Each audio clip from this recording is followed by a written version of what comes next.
Hey, good morning everybody. We've got a new day and a new workout to do here in the training for the New York City Half Marathon. We're going to be going outside, maybe to the track, maybe on the roads, but ultimately the goal is to do a 3x1 mile threshold mile repeat.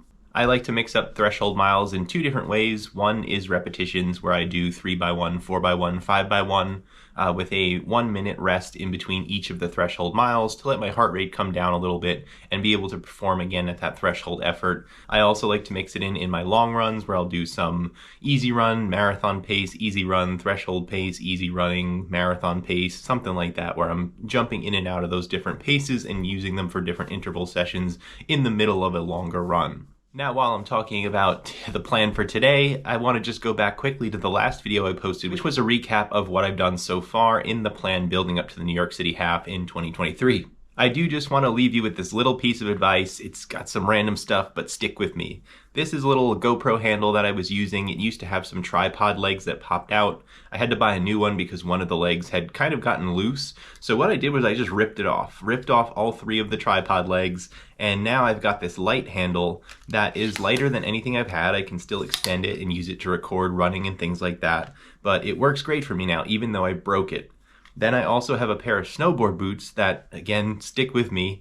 It's my favorite pair of snowboard boots I've ever had because I took the time to actually cut up the inside booty.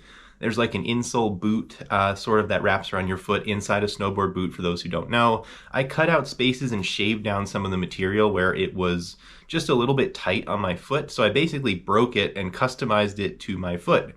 That's now my favorite snowboard boot I've ever ridden in. So my point in all these seemingly unconnected things is this.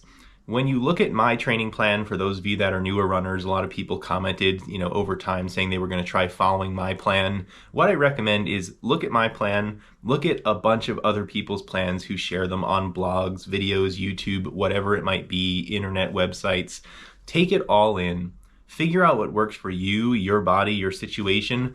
Break down all those plans, okay? Break it, recognize the patterns, the run types, the volume increase percentages, things like that.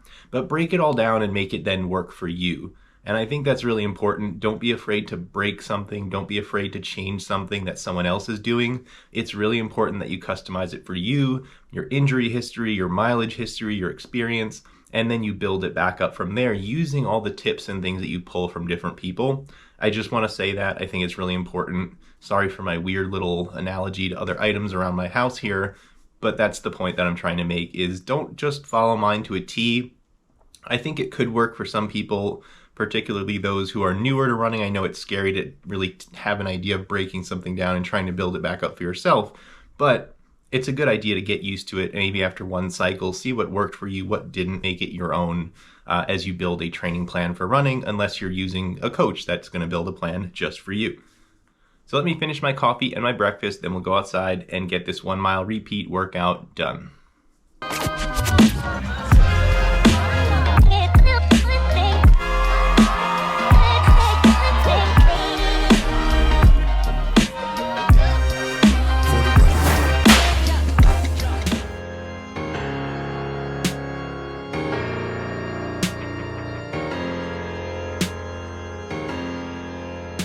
All right, so we had change of plans, not going to the track today after all. There was something going on with the high school, probably just like a high school gym class. While I'm doing these threshold efforts, I'll probably keep my eye on the heart rate a little bit, and I'll explain more at the end, but basically we're gonna be going up a bridge and down a bridge at one point, so I might adjust my pacing just a little bit based on that. And let's get into it, and I'll dive into just some more of the why, and obviously look over the run once we get back inside. Ooh, went out a little hot, we're on pace. Here we go.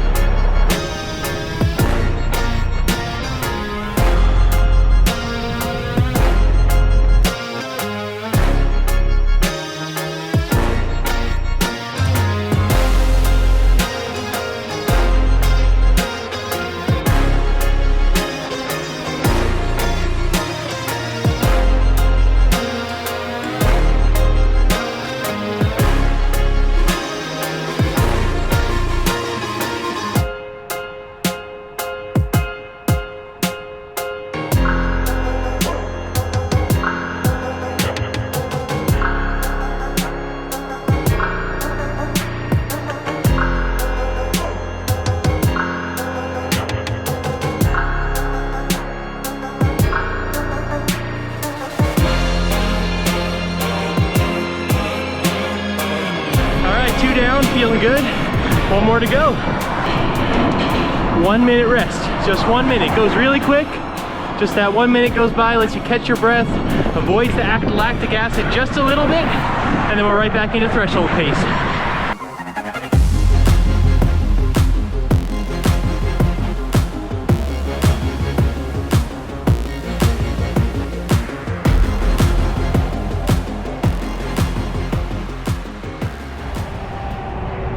Okay, so with that rep, that's 3. We are done with the threshold efforts. I'm just gonna walk it off a minute before we go to the actual cool down. But let me take this time to explain what I was talking about in the beginning about minding my heart rate and really watching my heart rate. A threshold run essentially is supposed to be a run at that point where your body can no longer keep up with processing the lactic acid that builds up in your muscles. If you were to sprint all out on a track, you know, what happens? By 200 to 400 meters, your muscles are on fire, you can't run any longer. Well, what that is the lactic acid building up in your muscles and getting to that point where your muscles are on fire. If you stay above a pace where your muscles can no longer keep up with that lactic acid buildup, you're going to be able to run much longer. And ultimately, the reason that you run out of steam, at least in a moderate, you know, middle distance run, short distance run, you're not going to have the problem be that your muscles are on fire and you can't continue. It's going to be something else. You finish your workout. Now the threshold workout is supposed to ride right on that border. And because I was going uphill, I really wanted to focus on the effort level, right? If I go uphill and I go at that same pace that I wanted to target, which for me was about 8 minutes per mile, the effort is going to be greater because I'm going uphill, and therefore the lactic acid can actually build up in my muscles. Same thing going downhill, I might go a little bit faster because the effort is lower as I go downhill, and I'm maybe not riding that line that I'm trying to target. It's hard to know what that line is. I really recommend this like V.O2 Calc app that I'll put on the screen now. If you're just getting into this, you can run a time trial or something to find where you are in your current fitness, and it'll give you a breakdown of what paces you should be targeting more or less. But that's kind of my explanation. I was going up and down the bridge, so I was focused a little bit on the heart rate just to adjust the pace. I don't think it had too big of an impact. Maybe it's fluctuation of like 10 seconds on you know, any given mile. So that's why I was looking out for it. That's what a lactate threshold run is, or a threshold run is trying to ride that border of where your body can no longer process that lactic acid and technically it would start to build up. And running at that border helps you increase your lactate threshold, you know, more or less.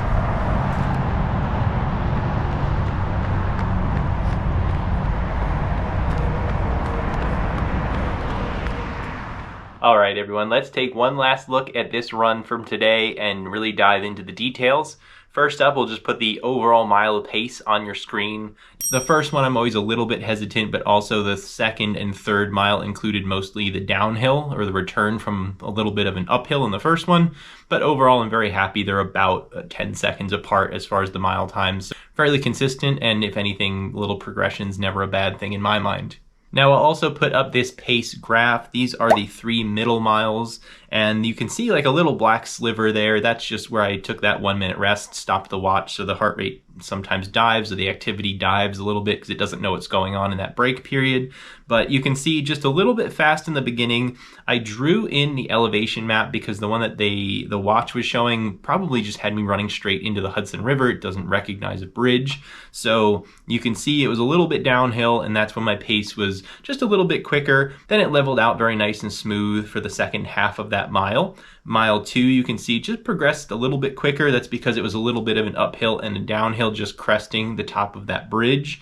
And then when I returned back to the start of those 3 interval miles where I was at threshold pace, you can see it was just overall a little bit higher than the first 2 because again, it had a lot of the downhill coming off of the bridge. So overall very consistent, fit with everything I needed to for the elevation. Overall consistent in those 160s, which again for me, knowing myself, that's great for threshold effort. So that's everything from me today. We'll wrap the video up and hopefully you've enjoyed. Hit the like button if you made it this far, subscribe down below, and I'll see you in the next video.